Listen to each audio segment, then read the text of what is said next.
Hello and welcome. Today we're looking at the book of Isaiah, chapter 40, and we'll start with verse 27. The title is They That Wait Upon the Lord. Why do you say, O Jacob, and speak, O Israel, my way is hidden from the Lord, and my judgment is passed over from my God? We see that the person that's being addressed is Jacob or Israel. So that's a nation that God had chosen. God had called them. He had a relationship with them. And yet it looked like things were not working for them because they say that their ways are hidden from the Lord. And it's like they're under God's judgment.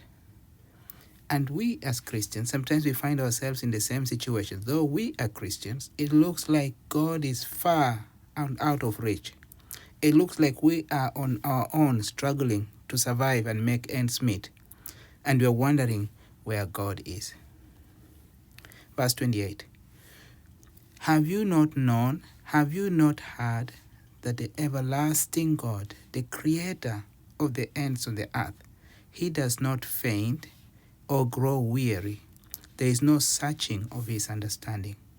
So this verse actually wants to refresh our memory of who God is, that we need to know this, and we need to hear this often, that God, first of all, is everlasting. He has no end, he has no beginning. He's way above our imagination.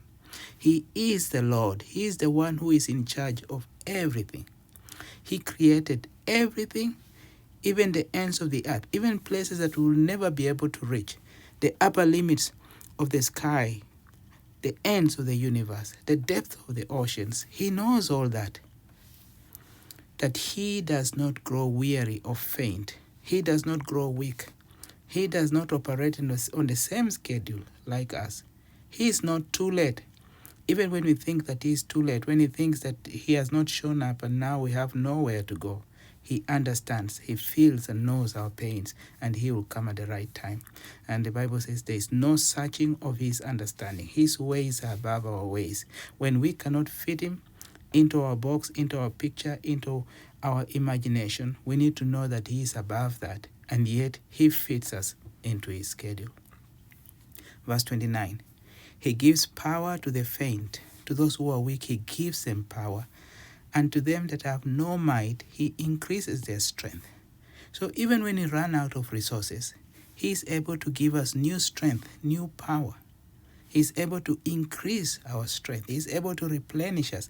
This reminds me of the prophet in the Old Testament who met with a widow during famine, who was waiting to eat the last meal and then die together with her son. And yet when God came into the picture, God was able to provide for them that they never ran out of flour.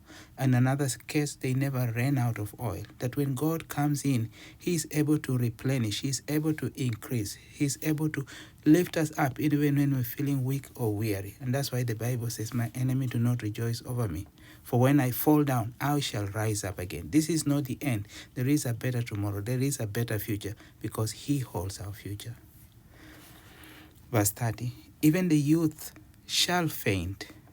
Youth are young men, young people who are supposed to be strong, who should not faint. People who have power, who have the stamina to keep going. And yet the Bible says it comes to a time even they will faint. They will become weary. They will run out of resources. They will not be able to continue. Their motivation and morale will go down. The young men shall utterly fall. And this speaks of what we do best. Our careers, our jobs, our strength, they will fail us. Our businesses, our health, things that we depend on will fail at some point or from time to time. And yet verse 30 says, but they that wait upon the Lord.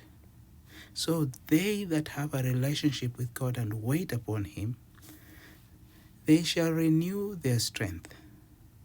Even when they run out of their strength and resources, they shall have their strength renewed because they wait upon the Lord. And then the Bible says, as a result of that, they will soar up, they will mount up with wings like eagles. With this new strength, it's almost like an injection of new energy. that God is able to break through for them so that they are able to do beyond what they could do in their own strength.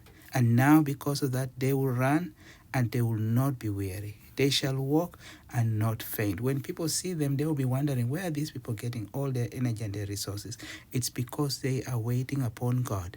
And God replenishes and renews their strength so that they are able to keep going even when the normal resources have been exhausted, because God's resources never gets exhausted. Thank you very much. If you like, please subscribe.